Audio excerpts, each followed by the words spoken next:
Comment la Bible transforme notre vision de la justice sociale?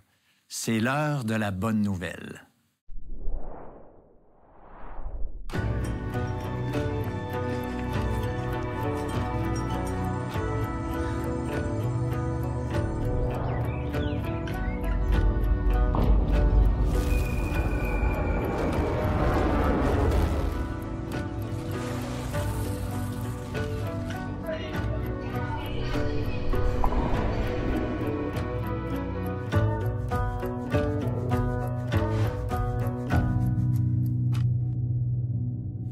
Bonjour, bienvenue à l'heure de la bonne nouvelle.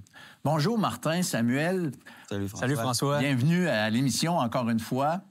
Oui, qui nous parle de la pertinence du christianisme. On est dans une série qui aborde est-ce que le christianisme change de quoi dans le commun des mortels, dans nos vies?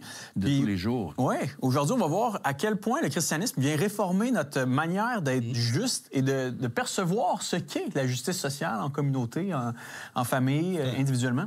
C'est un sujet qui est super pertinent parce que ça nous touche tous. En fait, on fait tous partie du problème de la justice ou de l'injustice sociale parce que tout le monde tire sur la couverte.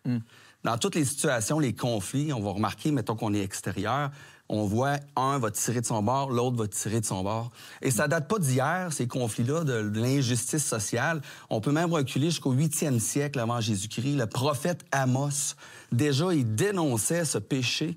Probablement, dans la Bible, c'est le livre de la Bible qui dénonce le plus le péché de l'injustice sociale.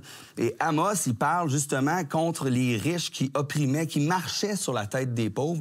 Il va même reprocher aux vendeurs de diminuer la quantité, d'augmenter les prix. Exactement comme fausser les balances aujourd'hui. Hein, on a déjà vu ça. Ah oui, on joue dans le même film, là. Ouais. Mais regardez ce que le Seigneur dit après avoir vu tout ce que ces gens-là font. Il dit ceci dans Amos 8, 7. « Israël est fier de son pays.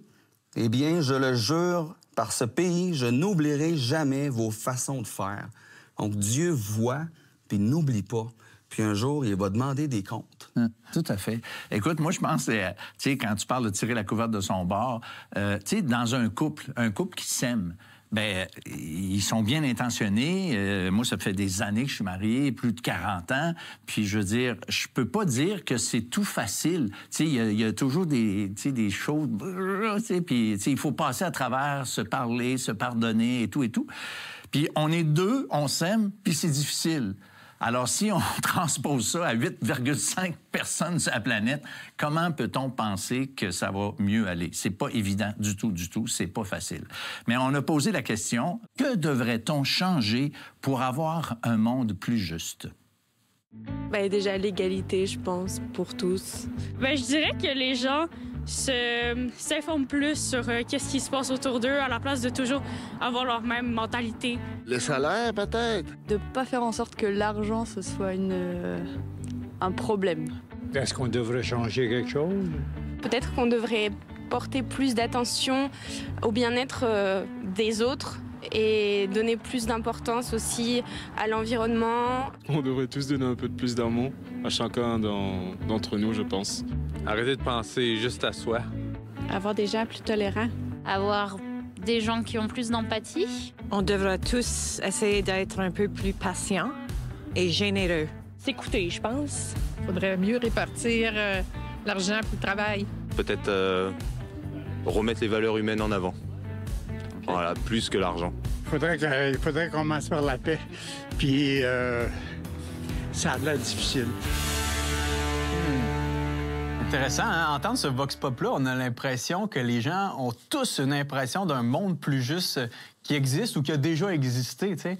Et je pense qu'on a en effet cette nostalgie-là à l'intérieur de nous, d'un monde où la justice régnait, d'un jardin où la justice régnait.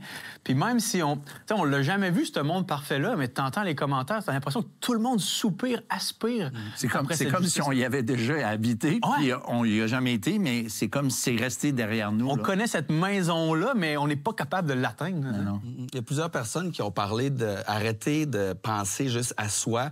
puis de commencer à regarder aux autres, porter plus attention au bien-être des autres. Puis je pense que c'est une piste qui est un début de piste intéressante. Puis je serais curieux de savoir si les gens qui ont dit ça le font eux-mêmes dans leur vie.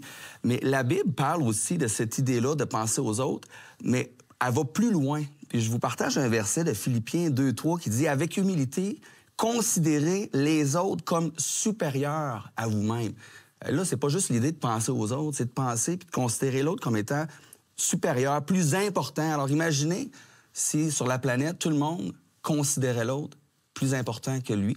Je pense qu'on aurait une image différente. C'est clair. C'est clair. Puis, tu sais, je trouve, il y en a un qui a dit c'est difficile.